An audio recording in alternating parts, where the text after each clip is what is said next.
డబ్బు, అనారోగ్యం, ఉద్యోగం, వ్యాపారం, అప్పులతో బాధపడుతున్నారా? అయితే మీకోసమే money meditation program. Hi hello నమస్తే, welcome back to Suman TV. ప్రస్తుతం మనతో పాటు ఉన్నారు motivational speaker, educationalist Durga Prasad గారు. నమస్తే అండి. నమస్కారం నవీన. దుర్గా ప్రసాద్ గారు, ఇప్పుడు మనం మాట్లాడుకున్నాం ఒక పాత వీడియోలో 60-70 ఏళ్ళ వయసు పైబడిన వాళ్ళు కూడా పెళ్లి చేసుకుంటున్నారని. సరే, పెళ్లి చేసుకునే ఆలోచన అనేది ఓకే పక్కన పెడితే, అప్పుడు కూడా ఏంటంటే డిమాండ్. ఇప్పుడు మామూలుగా పెళ్లి చూపులకు వెళ్ళినప్పుడు, అమ్మ నువ్వు ఎలా ఉన్నావు, నువ్వు పొట్టిగా ఉన్నావా, పొడుగ్గా ఉన్నావు, నల్లగా ఉన్నావా, తెల్లగా ఉన్నావా, మంచిగా నడుస్తావా, నీ ఆస్తి ఏంటి, ఆస్తులు ఎలా ఉన్నాయి అన్ని అడుగుతారు కదా. అది అప్పుడే కాదు, ఈ వీళ్ళు కూడా మళ్ళీ పెళ్లి చేసుకునే వాళ్ళు కూడా డిమాండ్స్ చేస్తున్నారు.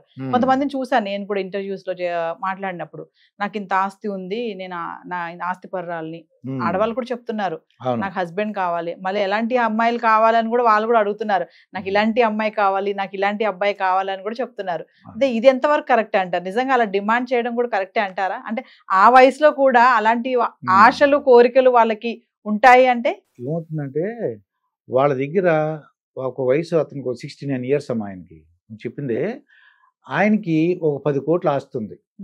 తర్వాత ఆయన గవర్నమెంట్ రిటైర్డ్ ఆఫీసరు, ఆయనకి పెన్షన్ వస్తుంది. ఎంత వస్తుంది? ₹1,00,000 వరకు వస్తుంది పెన్షన్ వస్తుంది. భార్య ఏమో ఏదో ఈ హార్ట్ అటాక్తో చనిపోయారు.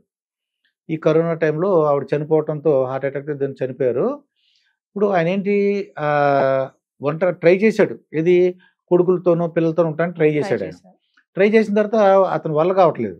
ఇప్పుడు సినిమాల్లో సినిమాలు చూస్తా, సీరియల్ చూసినా ఎంతసేపు చూస్తాం, కొద్దిగా ఇబ్బంది ఉంటుంది. అప్పుడు అనిపించింది, మ్యారేజ్ చేసుకుని అనుకున్నాను అనుకోండి, అతను మాట్లాడిన విధానం చూస్తుంటే, నాకు 10 కోట్లు ఆస్తుంది, ఏది పిల్లలకి ఇవ్వగా ఈయన పేరు ఉంది. ఇప్పుడు ఈ 10 కోట్ల ఆస్తి ఈయన ఇష్టం, పిల్లలకి ఇవ్వగా మిగిలిన ఆస్తి ప్లస్ నెలకి ఒక 1 lakh పెన్షన్ వస్తుంది, కారు ఉంది, బిల్డింగ్ ఉంది. నాకు 69 ఇయర్స్. ఆయన ఏమన్నాడంటే, ఇంకా పిల్లలు పుట్టే అమ్మాయి దొరుకుతుందా అని అడిగాడు ఒక అతను. నేను స్టన్ అయిపోయాను. అలా అంటే అది అంటే మీటింగ్లో ఉన్నప్పుడు చెప్పాడు మాట. చెప్తే ఏంటంటే, అతను ఏమంటాడంటే, నాకు ఆ కెపాసిటీ ఉంది, నాకు డబ్బులు ఉన్నది, ఆస్తి ఉంది, ఆరోగ్య బీపీ షుగర్ లేవు, నేను ఆ శృంగారపు ఆలోచన కూడా బాగున్నది, అలాంటి అమ్మాయి కావాలి, పిల్లలు పుట్టే అవకాశం. అతను ఏమంటాడంటే, పెన్షన్ వస్తుంది కదా, మరి చిన్నపిల్ల కదండి, మీరు 16, 17 వచ్చేసారు కదా, ఒక 10 years తర్వాత ఏమైనా అయితే ఏంటి అని అడిగాను. అడిగితే ఫ్యామిలీ పెన్షన్ రాయడానికి అవకాశం ఉంది. అంటే ₹1,00,000 అనుకో, గ్యారంటీగా అమ్మాయికి 50,000 వస్తుంది, 50% గ్యారంటీ. ఇల్లు ఉంది, 10 కోట్ల ఆస్తి ఉంది. మరి అటువంటిప్పుడు నాకు అందమైన అమ్మాయి కావాలని చెప్పాడు. ఎంత ఉండాలి? 5'5" ఉండాలి, 5'2" ఉండాలి, హైట్ ఉండాలి, తెల్లగా ఉండాలి, సన్నగా ఉండాలి, 45 years, వీలుంటే పిల్లలు. అలా చెప్తుంటే నేను అలా ఊహించుకుని చూస్తే, అత్తారింటికి దారేదిలో అది మన పవన్ కళ్యాణ్ వాళ్ళ అత్తగారు నదియా, ఆ షేపులో చెప్పాడమ్మ నాకు. ఆవిడ కూడా మరేంటి, 2 ఆడపిల్లలు ఉన్నారు, ఒక అల్లుడేమో పవన్ కళ్యాణ్, నదియేమో అత్తగారు. ఆయన చెప్పిన ఫీచర్స్ ఎలా ఉంటాయని ఒక్కసారి ఊహించుకుంటే నదియా టైప్లో ఉందా అది. కానీ అది ఏంటంటే అదృష్టం ఉండొచ్చు, లేకపోతే అంటే అతని కోరికలు అలా ఉన్నాయి. అలానే అందరు కాదు. ఒక అతను నాకు ఫోన్ చేశాడు, అంటే గుంటూరు నుంచి చెప్పాడు మాట, తనకన్నా 5 years అయినా పర్లేదు, 10 years ఆ అమ్మాయికి ఆస్తి ఉండాలంటాడు, రెడీ అన్నాడు. ఇప్పుడు రీసెంట్గా ఒక 10 కోట్ల ఆస్తున్న ఒక ఆవిడ ఉంది. ఆవిడ వీడియోలో ఒక రోజుకి 1000 ఫోన్లు వచ్చేసి ఏమంటారంటే, ఏరా నీ వయసు 35 కదా, ఆవిడేమో 55 కదా అని అన్నాం అనుకోండి.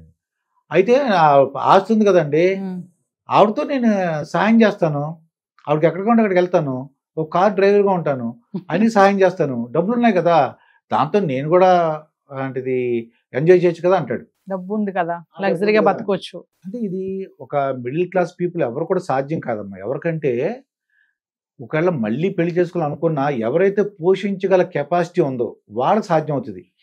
ఒక అతను ఉన్నాడు, అతను కొడుకు దగ్గర ఉంటున్నాడు, కానీ అతనికి 60-70 పెన్షనో, లేకపోతే అతను దాచుకున్న డబ్బుల్లోంచి ఒక వడ్డీ రూపంలో వస్తుంది అనుకో, అప్పుడు పోషించే కెపాసిటీ ఉంటే పెళ్లి చేసుకోగలడు. అలా కాకుండా అతనికి కొడుకు ఉండటమే, కొడుకు దగ్గర ఉండి ఒంటరిగా ఉండి ఇంకొక అమ్మాయిని పెళ్లి చేసుకుంటాను అనండి ఎప్పుడు. ఆ కేసులో ఒప్పుకోరు. ఎప్పుడు ఫైనాన్షియల్గా వాళ్ళకి బాగుందని సౌండ్, ఫైనాన్షియల్గా స్టేటస్ బాగుంది, నేను పోషించగలను, అన్న వాళ్ళే ముందుకు వస్తున్నారు. ఇది ప్రతి వాళ్ళు సాధ్యం కాదు ఇది. ఇప్పుడు ఒక ఆవిడ ఉంది, ఈ ఒక ఎస్ఐ ఏమో, ఒక ఎస్ఐ రిటైర్డ్ ఎస్ఐ అనమాట. ఆయనదేమో 63 or 64 years ఉంది. అతను, నేను పోలీస్ డిపార్ట్మెంట్ నుంచి వచ్చాను, నేను చాలా యంగ్గా, మాది ఫిజిక్ బాడీ అదరగొట్టే బాడీ నాది, నేను స్ట్రాంగ్గా ఉన్నాను, ముసలి మొహం లేకుండా ఉండాలి అమ్మాయి అంటాడు. అంటే మొహం కళకళలాడుతూ ఉండాలంట. కానీ నిజంగానే అతనికి ఒక అమ్మాయి వచ్చింది, కానీ నిజంగానే అమ్మాయి మొహం అంతా ముడతలు పడి ఉంది. అంటే నేను ఏం చెప్పారు, నువ్వేం చేస్తున్నావు, నా దగ్గరికి ఎదుగు వచ్చావు అంటాడు. అంటే ఆవిడేమనుకుంటుంది, ఇతను రిటైర్డ్ పర్సన్ కదా, పెన్షన్ ఉంటుంది కదా అని ఆవిడ వచ్చేసింది. ఆవిడ కూడా 60 years. అతను 63, 64 ఉన్నా అతను ఏమంటాడు, 54 ఉండాలి, 50 ఉండాలి, ముసలి మొహం ఉండకూడదు, పడుచుగా ఉండాలి, స్కిన్ బాగుండాలి, ఎనర్జెటిక్గా ఉండాలి, నాకు సేవ చేసేలాగా ఉండాలి అంటాడు. అలాగా ఒక రకరకాల మనస్తత్వాలు ఉన్నాయి మరి. మామూలుగా దుర్గాప్రసాద్ గారు ఇలా చూసుకుంటే ఈ వయసు పైబడిన వాళ్ళు మళ్ళీ పెళ్లి చేసుకునే విషయంలో మగవాళ్ళు వచ్చినంత బయటకి ఆడవాళ్ళు రాలేకపోతున్నారు. మగవాళ్ళు ఈజీగా పెళ్లి చేసుకుంటున్నారు వచ్చి బయటకి, కానీ ఆడవాళ్ళు ఇంకా చాలా మందే ఉన్నారు. అలాగే మీరు అంటున్నట్టుగా ఒంటరిగా బతకడం, లాస్ట్కి ఇంక వాళ్ళు ఏంటంటే ఎవరు చూడక ఎక్కడికి కొంతమంది అంటే వృద్ధాశ్రమానికి వాళ్ళే చేర్పిస్తున్నారు, కొంతమంది వాళ్ళందరూ వాళ్ళే వెళ్ళిపోయే వాళ్ళు కూడా ఉన్నారు, కొంతమంది మనం అనుకున్నట్టుగా చనిపోతున్నారు సూసైడ్ చేసుకుని. ఎందుకు మహిళలు ఎందుకు రాలేకపోతున్నారు బయటకు, అంటే దానికి కారణాలు ఏంటంటారు? ఇప్పుడున్న వయసు 50 సంవత్సరాలు అనుకోమ్మా, ఇప్పుడు 45, 50 అలా ఉన్నారు అనుకోండి. అంటే ఆ భావాలు, అంటే ఒక 50 సంవత్సరాల క్రితం భావాలు ఎలా ఉంటాయి, మేము సతీ అరుంధతి, సతీ అనసూయ, అంటే అది ఇవన్నీ కూడా మనకు తెలుసాడు అందరికి, పతివ్రతలు, ఈ కథలు విన్న సంస్కృతి అది వాళ్ళకి.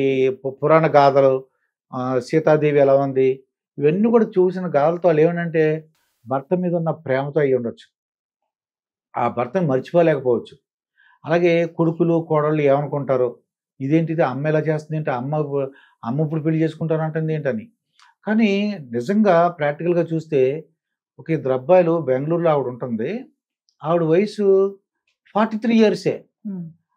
వాళ్ళిద్దరు కూడా ఇప్పుడు నాకు ఫోన్ చేసి ఏం చెప్పారంటే, వాళ్ళు మేము మా అమ్మకి పెళ్లి చేయాలనుకుంటున్నాం, ఎందుకు బాబు అని అడిగాను.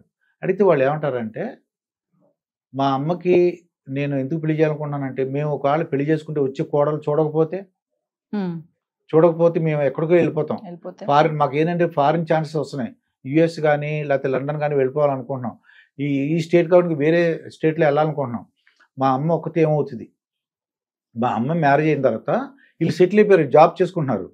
కానీ ఎందుకు ఇదేంటి మీ అమ్మకి 43 years ఏంటి, మీ ఇద్దరు అప్పుడు ఉద్యోగం ఎలా వచ్చిందని అడిగాను. అడిగితే ఏంటి, వాళ్ళ అమ్మ 13, 14, 15 సంవత్సరాల వయసులోనే పెళ్లి చేశారు. వాళ్ళు ఒక 18 సంవత్సరాల లోపు 2 పిల్లలు పుట్టిస్తారు.